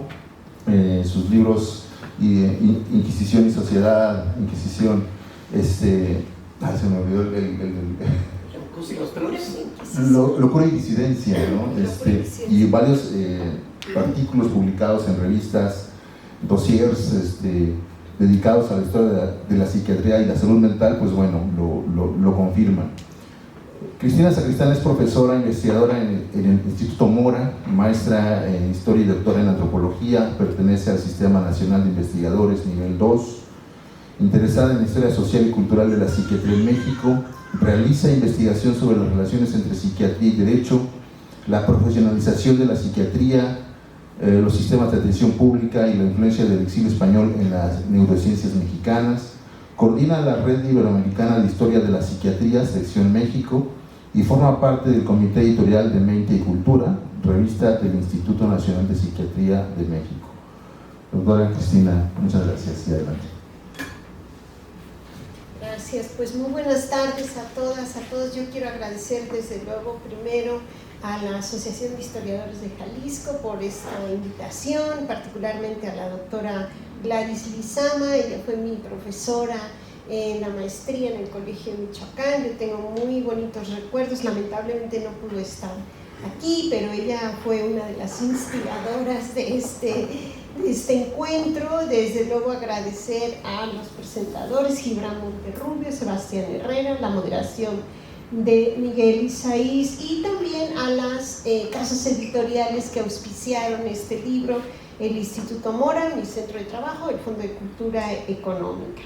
Y a mí me gustaría decir algunas cosas aparte de las interpelaciones que he tenido por parte de los presentadores. En primer lugar, mencionar que un estudio de caso yo creo que nunca es representativo de otros casos, porque cada caso es singular en sí mismo, pero sí puede ser revelador de muchas esferas de la sociedad. Y este caso en particular creo que tiene esas características por las siguientes razones. La primera es que el sujeto que es objeto del juicio de interdicción para declararlo judicialmente incapaz por enajenación mental era abogado. Esto es algo muy peculiar, porque este hombre, que además era un abogado muy brillante, muy talentoso, tiene plena conciencia del juicio al que está siendo sometido, lo cual no necesariamente ocurriría en otros casos de interdicción, y además él fue un abogado de altos vuelos. La segunda característica es que lo demanda su esposa, en ese momento la propietaria de todos los bienes de la familia, pero no administra ninguno, porque de acuerdo con la ley, las mujeres casadas no pueden administrar, están impedidas para administrar sus propios bienes, están impedidas para ejercer la patria potestad. Esto le corresponde al marido para mantener a la mujer en un rol de subordinación y dar, digamos, cohesión al sistema patriarcal que se entiende que es la base de la sociedad. Si la mujer tuviera autoridad para manejar sus bienes, para ejercer la patria potestad sobre los hijos, se rompería, se resquebrajaría este modelo de subordinación basado en la familia patriarcal. Entonces, bueno, aquí lo interesante es que ella es la propietaria, porque normalmente los juicios de interdicción tienen el objetivo de interdictar a aquel que está derrochando sus propios bienes, pero en este caso los bienes son de ella y en efecto la vemos manejar su patrimonio, vende la hacienda muy pronto, compra 2 casas, paga deudas, en fin, la vemos con una mujer con cierta autonomía económica. El otro rasgo característico de este juicio es que fueron llamados 16 médicos. Esto es un número realmente espectacular, en un momento además en que no existe todavía la psiquiatría como tal.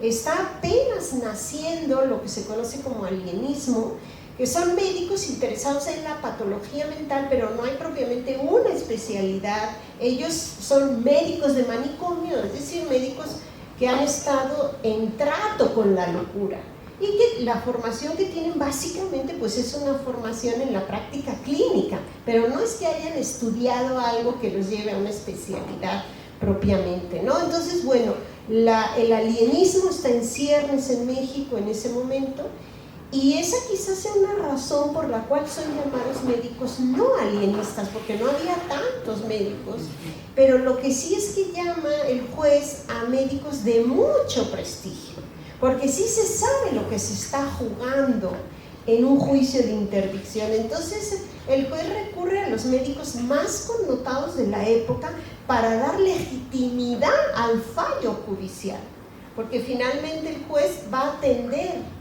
estos peritajes o estos informes médicos y a partir de ahí construir su propia sentencia.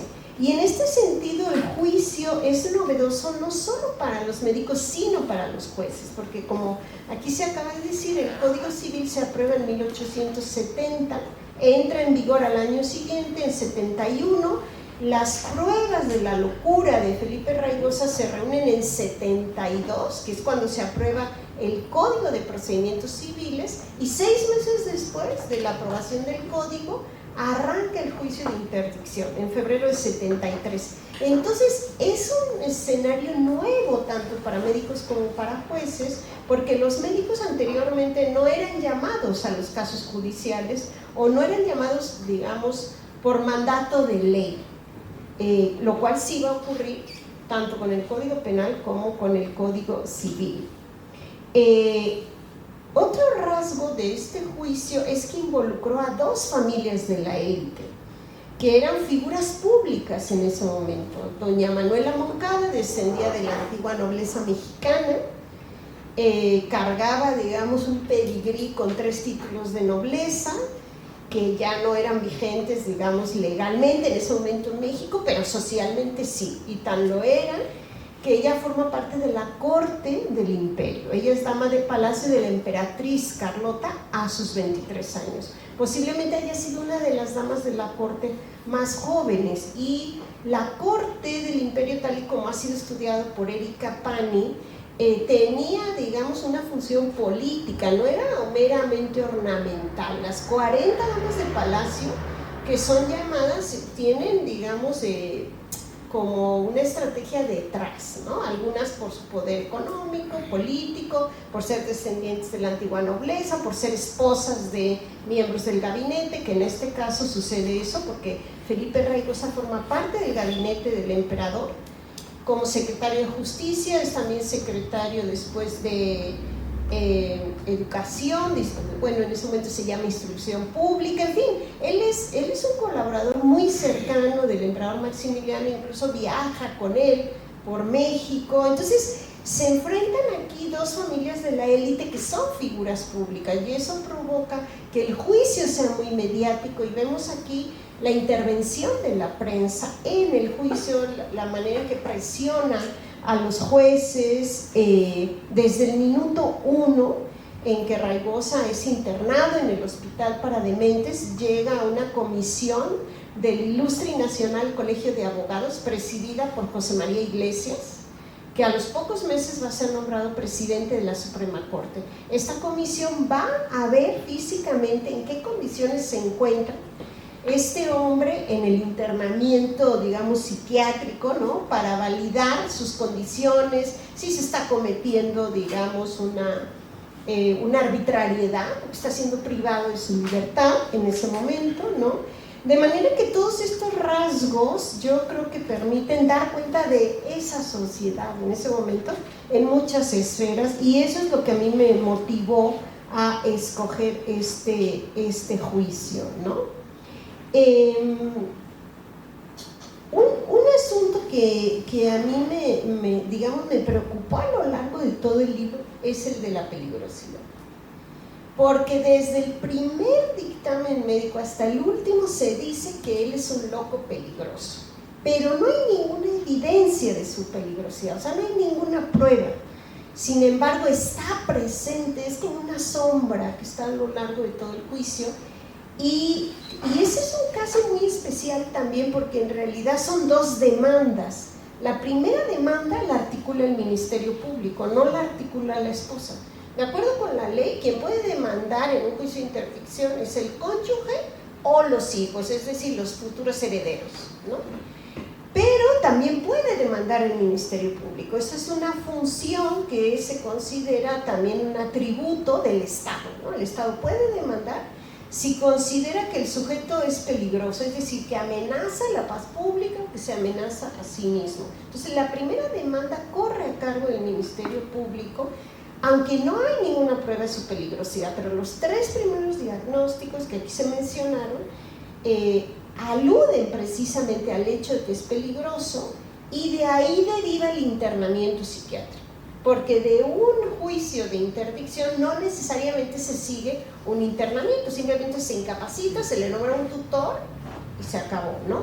Pero aquí sí está muy presente esta idea de la peligrosidad. Y yo, hablando con un historiador que ha trabajado en locura criminal, Ricardo Campos, yo le decía, bueno, ¿por qué a este hombre se le acusa peligroso cuando no hay ninguna evidencia? Yo le decía, siento que son de los cabos que a mí me quedaron sueltos, que no logré realmente rematar.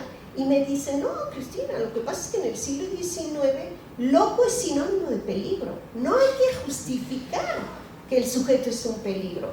Un hombre que se encuentra en el mundo de la irracionalidad por sí mismo es una amenaza, y eso basta para que haya un dictamen de peligrosidad sin necesidad de justificar que realmente tengamos pruebas de su peligrosidad, porque él nunca, hasta donde las fuentes lo permiten, nunca atacó a nadie. Incluso el juzgado pone un policía para que durante un mes lo vigile, y el policía da el reporte de que no pasa absolutamente nada, que es un señor que sale, hace su vida normal, saluda, etcétera, ¿no?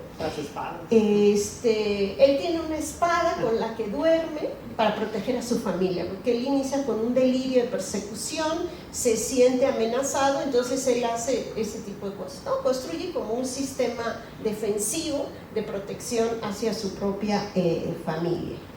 Entonces, bueno, ese es un tema que a mí me pareció, digamos, interesante.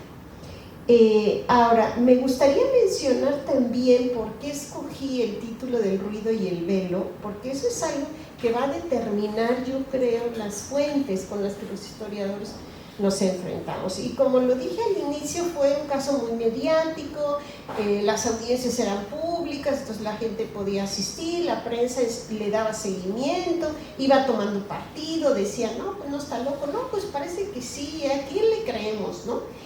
Y fue un juicio muy mediático, porque no solo porque ellos son figuras públicas, porque interviene el Colegio de Abogados, digamos, defendiendo a uno de sus agremiados, ¿no? desde un espíritu muy corporativo, sino porque la primera persona que sale en la defensa de Raigosa para decir que no está loco es el licenciado y general Trinidad García de la Cadena, que había sido gobernador de Zacatecas, del estado natal. Ellos habían sido niños, amigos, que habían convivido, habían crecido juntos, estudiaron juntos, y al final Trinidad García de la Cadena se acaba casando con una hermana de Felipe Raigosa, con lo cual es cuñado de él.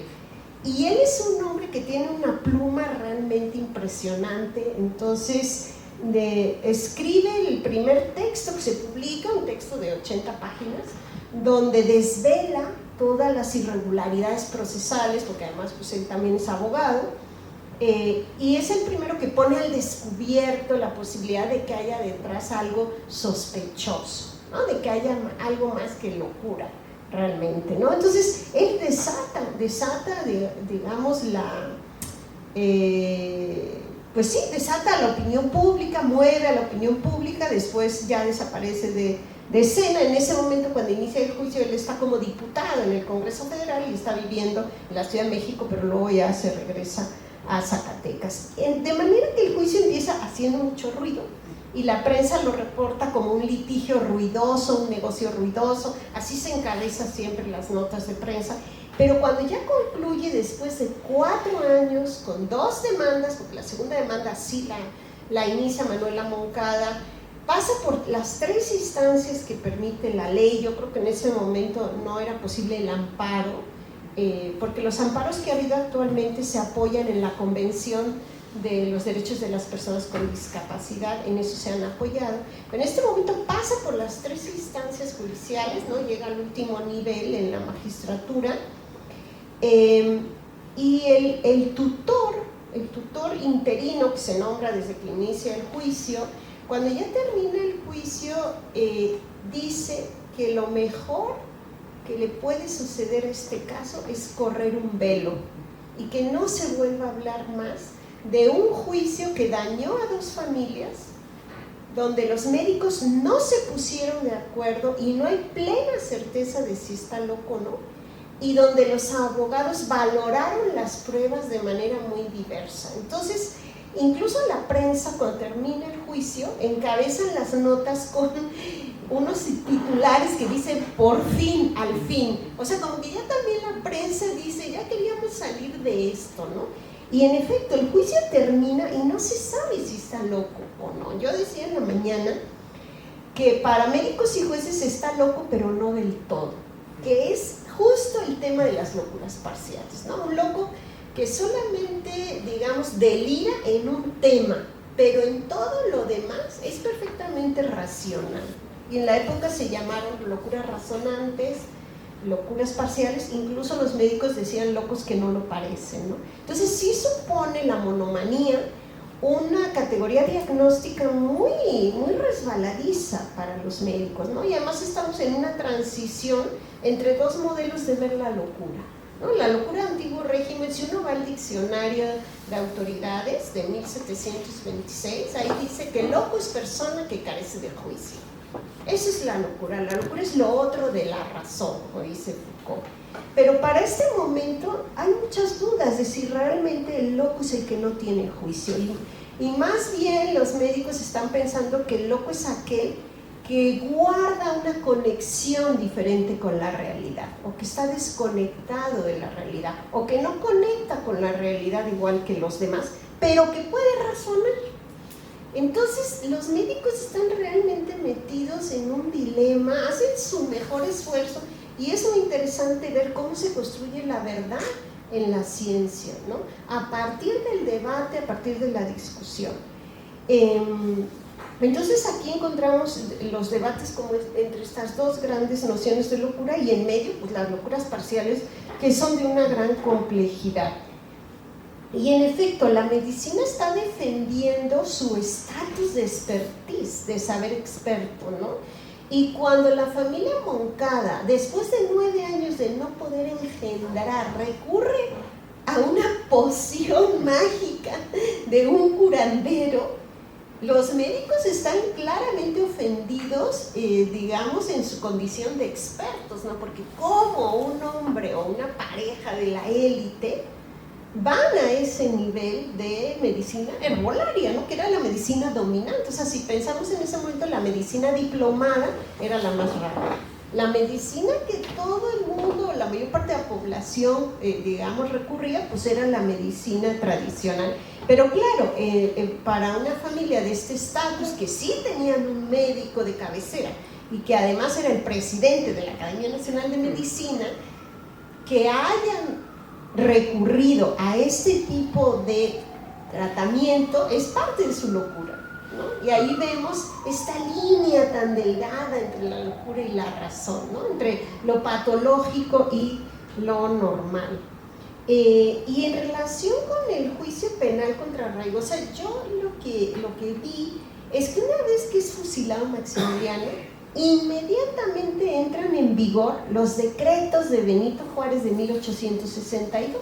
En 1862 el presidente de México decreta una serie de leyes previendo ya la intervención francesa, y en esas leyes lo que se decía es que cualquier persona que hubiera con el llamado imperio, ahí viene el nombre del llamado imperio, sería condenado a pena de muerte.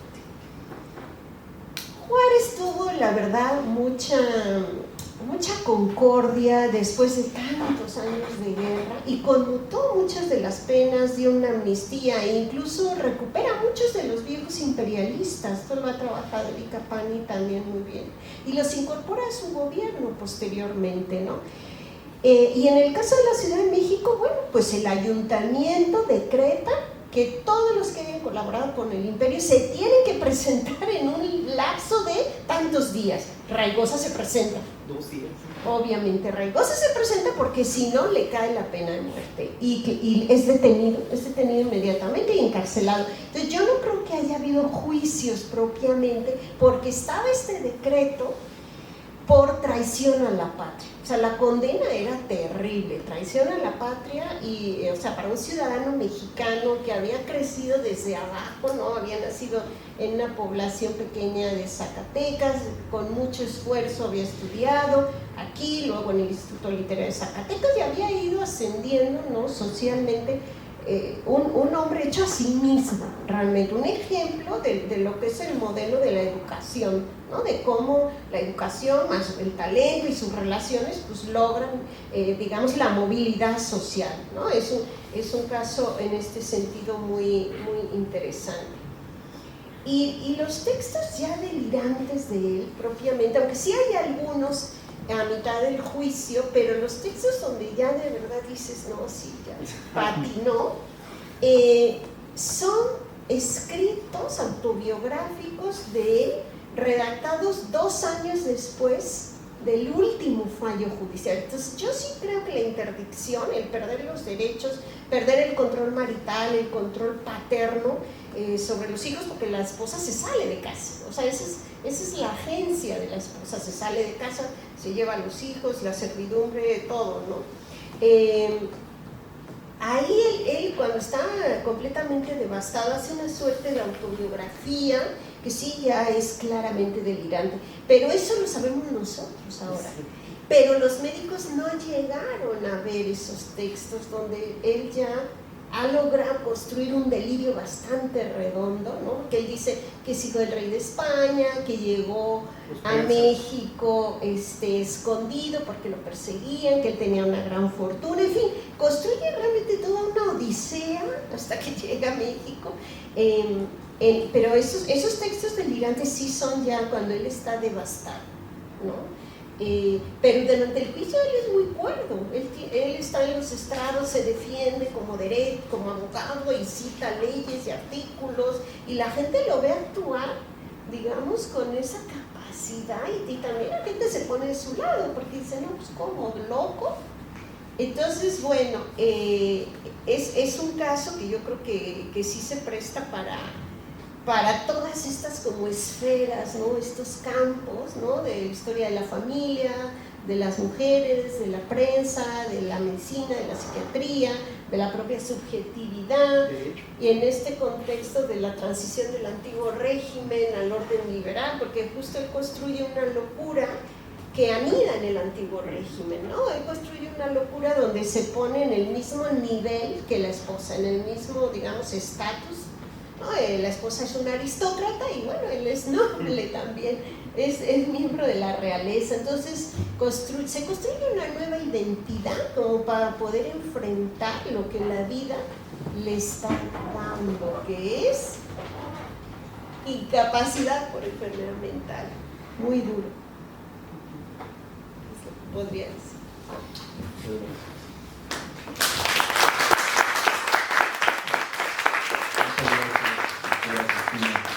Y bueno, pues quisiéramos abrir un espacio para que puedan ustedes hacerle algún comentario y pregunta a la doctora Cristina Sacristán. Ya se ha hablado, creo que quizás no lo suficiente, pero sí detalles del libro, pero si alguien quisiera compartir algo, pues puede ser el momento. Esta forma de pensar y de vivir en la vida cotidiana del patriarcado y cómo estaban tan atados a esa situación. Y bueno, pues por otro lado, la cuestión de la locura y cómo se tipificaba en aquel momento y cómo ha venido pues cambiando esa forma de ver cómo en la locura le quitaban los bienes y su autoridad, y pues se puede ver muchas cosas. Me parece un libro muy interesante. Muchas felicidades, doctor. Bueno, sí, es muy interesante el comentario, muchas gracias. En efecto, la codificación civil tiene algo curioso, y es que los derechos de las mujeres casadas se quedan prácticamente intocados en relación con la legislación, digamos, de antiguo régimen. Prácticamente las mujeres casadas específicamente no se ven beneficiadas por la legislación liberal, mientras que sí la legislación supone dar mayores derechos y mayor autonomía a otros miembros de la familia, por ejemplo, a los hijos, ¿no? Sí. Pero en materia de las mujeres casadas, me decía un historiador, Chema Portillo, que la Revolución Francesa se detuvo en el dintel de la alcoba. Y es verdad, la autoridad del padre, del paterfamilias, del marido, queda intocada sobre las mujeres. En cambio, una mujer viuda puede ejercer la patria potestad, puede administrar sus bienes, pero si se casa en segundas nupcias, la patria potestad pasa al nuevo marido. La administración de los bienes pasa al nuevo marido. Entonces, esa es una deuda que las mujeres casadas tenemos con el liberalismo del siglo XIX, porque no nos dio los derechos. Por ejemplo, el divorcio, no quisieron dar el divorcio tampoco. Tenemos un divorcio que es similar al divorcio eclesiástico de la época colonial, es separación de cuerpos, pero no se disuelve el matrimonio se sigue considerando indisoluble, y por tanto las personas siguen casadas hasta su muerte. La señora Manuela Moncada sigue firmando de raigosa toda la vida, aunque ya no vive con el esposo. Digo, no ha habido ahí un juicio de divorcio, pero incluso si lo hubiera, ella hubiera seguido casada todo el tiempo, ¿no? Y los argumentos que dan los legisladores en la exposición de motivos del Código Civil son realmente impresionantes. Ellos dicen que ¿quién se va a querer casar con una mujer divorciada? O sea, una mujer que ya estuvo en el lecho de otro, que además tiene hijos. Entonces ellos piensan que el divorcio para las mujeres incluso las perjudicaría, porque ya no entrarían al mercado matrimonial, a diferencia de una viuda, por ejemplo, ¿no? Entonces, en aras de proteger a la mujer, no dan un divorcio que disuelva el matrimonio propiamente, porque ellos saben que las mujeres son capaces, y tan son capaces de administrar, que las solteras y las viudas administran, pero no las casadas, porque tienen que mantener, digamos, este sometimiento a la autoridad del marido, mantener el sistema patriarcal, que pues es la base de la sociedad aparentemente en ese momento, ¿no? Entonces, bueno, el juicio de interdicción, en este caso al menos de la señora Manuela Moncada, le va a permitir liberarse de ese yugo conyugal, ¿no? Liberarse de lo que el derecho no le quiso dar, y lo obtiene al final por medio de la interdicción. Y no sé qué tan conscientes eran los legisladores de que la interdicción rearticulaba las relaciones de poder en una familia, al colocar a la mujer, en algunos casos podía ser tutora del marido loco. En este caso no, nunca le dan a ella la tutela, pero le permiten todo lo que ella pide, el juez se lo da en la sentencia realmente, ¿no? Y en el caso de, digamos, de los sujetos, lo que hoy se piensa es que este régimen que se conoce como sustitución de voluntad, porque el tutor es quien va a tomar todas las decisiones, tiene que modificarse o transitar a un sistema de toma de decisiones. donde una persona con discapacidad psicosocial pueda tomar decisiones con los apoyos que el Estado brinde, apoyos jurídicos, psicológicos o de la índole que cada persona de acuerdo a su discapacidad requiera, pero que ya no haya la posibilidad de una interdicción, ¿no? Y bueno, pues México suscribió esta declaración del 2006 y sí, ya se han cambiado los códigos, ya la Suprema Corte sentó jurisprudencia y ahora, bueno, pues los estados tienen que modificar sus códigos para que ya no se pueda sujetar a nadie a interdicción y quien actualmente esté incapacitado o incapacitada levantar el estado de interdicción. Pero bueno, eso es algo que va a tomar su tiempo y tiene sus complejidades, ¿no? Bueno, primero agradecer, y algo que me llamó la atención de primera mano que me hizo venir fue Raigosa, porque así mi apellido, de mi mamá de Zacatecas. Entonces, primero por una cuestión personal, ¿no? Y que justo haciendo mi árbol genealógico es la parte que menos he indagado, ¿no? Bueno, por ahí en estas páginas como Family Search, algún tiempo se ligó automáticamente a una Raigosa, donde se llegaba incluso hasta Moctezuma, que yo decía, nah, eso no es cierto, y ya se rompió, ¿no? O sea, yo veía que no había fuentes, pues, ¿no? Y ya no está esa liga.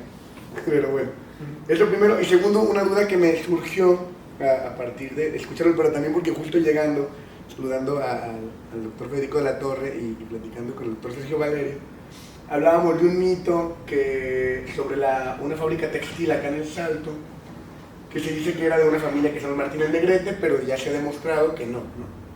Pero ahí justo mi duda, que es escuchando la ponencia, es que se casa José María Bermejillo con Dolores Martínez Negrete, ¿no? Dos familias, digamos, de ricos, final del siglo XIX. La textil viene de capitales franceses, de la industria, ¿cómo se llama? La Compañía Industrial de Jalisco. Ajá. No, de Guadalajara. De Guadalajara. No, porque esa era de la Compañía Industrial de los mismos de Hércules, de Querétaro.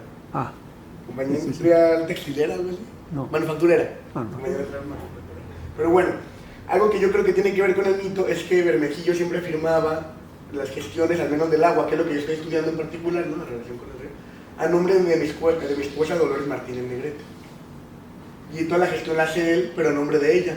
Y entonces yo, antes de esta charla y de estar tan enterado de asuntos legales, yo pensaba, dije, bueno, a lo mejor porque él era empresario, banquero, tiene un montón de negocios y no quería ligar los negocios que estaba haciendo aquí con la hidroeléctrica con los demás negocios que tenía. Y entonces lo ponía como si fuera de su esposa. Pero escuchando, vi que cuando compró la hacienda ya estaban casados, ¿no? Eso sí, cuando compra él la hacienda ya estaban casados, por lo tanto sí es un bien de ambos, ¿no? Sí. Pero entonces, esa es mi pregunta en particular y que no sé si quien la pueda contestar, ¿no? Porque a lo mejor también alguien más puede tener una respuesta. ¿Por qué hacía eso de firmar? Y creo que de ahí viene el mito de que se crea que los terrenos fueron heredados a ella, ¿no? Que él firmaba a nombre de ella. Bueno, más bien gestionaba pues toda esta documentación. Sí, o sea, de acuerdo con la ley, los esposos administran todos los bienes de la esposa, los que ella haya adquirido antes del matrimonio, los bienes conyugales, que son los que se adquieren durante el matrimonio, digamos, y en general cualquier herencia, si la esposa recibe una herencia mientras está casada o si compran un bien, todo lo administra el marido, ¿no? Entonces, digamos que el marido tiene esta capacidad de decidir qué se hace con los bienes de la familia, ¿no? Si los hipoteca, si los vende, si los pone en alquiler, ¿no? Y en ese sentido es que la mujer no puede tomar decisiones mientras esté casada, ¿no? Entonces, muy posiblemente esa sea la razón por la cual él está administrando los bienes de la esposa, ¿no? En el caso que comentas. Pero se supone que las compró él en matrimonio con ella ya, esa hacienda. O sea, esos son bienes conyugales, son bienes, digamos, derivados de la unión, pero igualmente él los administra el esposo, no los puede administrar la esposa, ni los que haya recibido ella antes, digamos, durante su condición de soltera, ni los que adquiera durante su condición de casada, todos los bienes los administra el marido.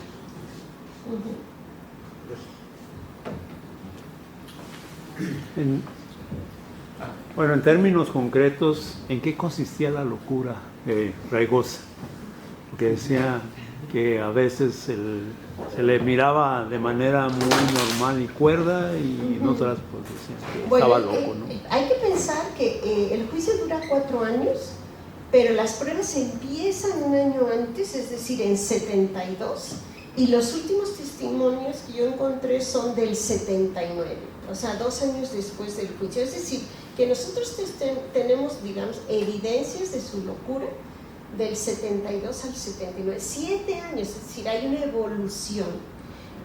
La primera sintomatología que la esposa detecta es que él se siente envenenado por los médicos. O sea, él inicia con un delirio de persecución, ¿no? El delirio de persecución está visualizado como, digamos, la maldad de otro sobre la persona.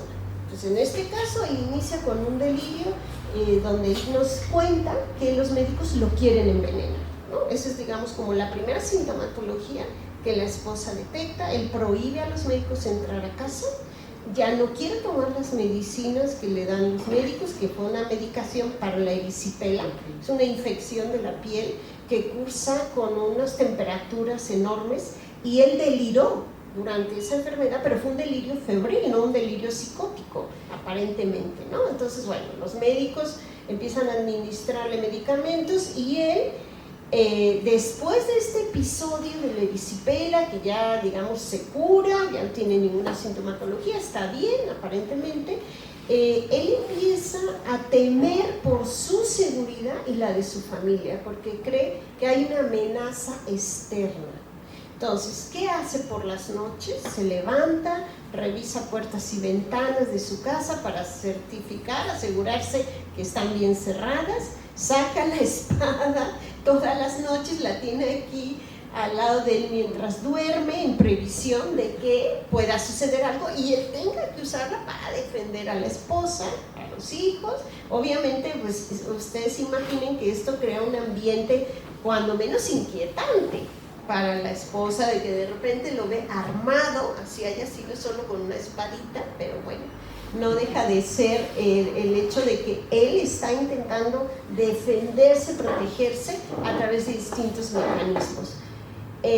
Compra unos sacos para meter ahí a sus hijos en caso de que se llegue a producir algo inminente y los hijos corran peligro, los tiene ahí para guardar a los hijos. Es decir, él crea primero todo un sistema de defensa, de protección ante una amenaza externa, ¿no? Después, entre las pruebas que reúne la esposa, hay una serie de escritos de puño y letra de él y otros que él dicta y otra persona los escribe, donde los médicos lo que advierten es que él está entrando ya en un delirio de grandezas, ¿no?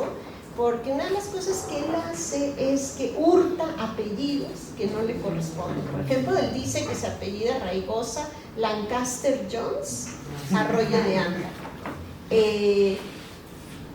Esos apellidos aparecen en el acta de nacimiento de su hija, en la fe de bautizo, están esos apellidos. Él le pide al párroco que los ponga, y de hecho si uno busca la genealogía de Felipe Raigosa, aparecen esos apellidos como oficiales, porque están en un documento oficial, como la fe de bautizo. Además, él redacta una genealogía de su familia, donde se atribuyen no solo estos apellidos, digamos, ilustres, sino propiedades que en realidad eran de la familia de la esposa, ¿no? Pero él construye su propia genealogía ilustre para estar, digamos, al mismo nivel de la esposa. Después pide que hagan un inventario de todos los bienes de su hacienda, con un detalle muy impresionante, y él pide que inventaríen, por ejemplo, velas, pedacitos de jabón, y cada, digamos, objeto, mueble, lo describe con una sutileza y una minuciosidad impresionante. Pero sobre todo lo que sorprende a los médicos es que él establece órdenes para que nadie tenga la osadía de hacer uso de esos objetos tan preciados. incluso impone castigos como el destierro. Él ya está situándose en un mundo de antiguo régimen, porque la sociedad de la igualdad jurídica no es posible que él quiera tener, digamos, una jurisdicción privativa y en su propia hacienda imponer castigos a quienes toquen o muevan, porque él dice, y el rifle tiene que estar siempre en esta posición, y quien vaya y lo voltee y lo mueva, le pongo una pena de... Es muy divertido, la verdad las pruebas son muy divertidas, porque la locura, pese a su tragedia, tiene una parte de comicidad también, ¿no? Las recetas del cold cream, que aparentemente se las dicta un curandero, yo no tengo ninguna de esas pruebas. Lo que yo tengo es la interpretación que hacen los médicos de esas pruebas, porque el juicio nunca lo he encontrado, no sé qué haya pasado realmente con el juicio, pero en la época se publican alegatos jurídicos, se publicaban todos los diagnósticos, la prensa le dio seguimiento, entonces está la interpretación que los médicos hacen de esas pruebas, ¿no? Entonces, por ejemplo, estas recetas del cold cream contienen, digamos, como recomendaciones eróticas que a los médicos les escandalizan y dicen cómo un hombre de la cultura, del nivel y del talento de Felipe Raigosa se pudo rebajar a escribir esto. Si lo hubiera hecho alguien inculto, podrías pasar por ser normal, pero no en él. Vemos ahí la línea entre lo normal y lo patológico, que es claramente social, ¿no? Ahora, les molesta mucho que compre libros de medicina, ¿no? Lo acusan de gastarse 400 pesos en comprar libros de medicina, y aquí vemos el carácter corporativo de los médicos. O sea, los médicos dicen, ¿por qué un abogado tiene que leer medicina? Eso nosotros nada más. Pero Raigosa, los libros que compra, todos son de toxicología. O sea, tienen que ver con los envenenamientos. O sea, la racionalidad está ahí. En el delirio está la racionalidad. El delirio es muy racional. Por eso se puede llegar a, digamos, a entender. No digo que a descifrar, pero sí se puede llegar a entender, ¿no?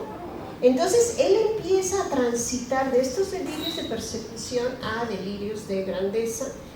Y al final, bueno, él termina, digamos, él pasa por una etapa, yo creo, como melancólica, que es justo cuando se da estas atribuciones, estos marcadores de antiguo régimen de ser indio, pobre y plebeyo. O sea, él dice, él se coloca en lo más bajo de la escala social frente a su mujer, a la que considera noble, alta, rica, ¿no?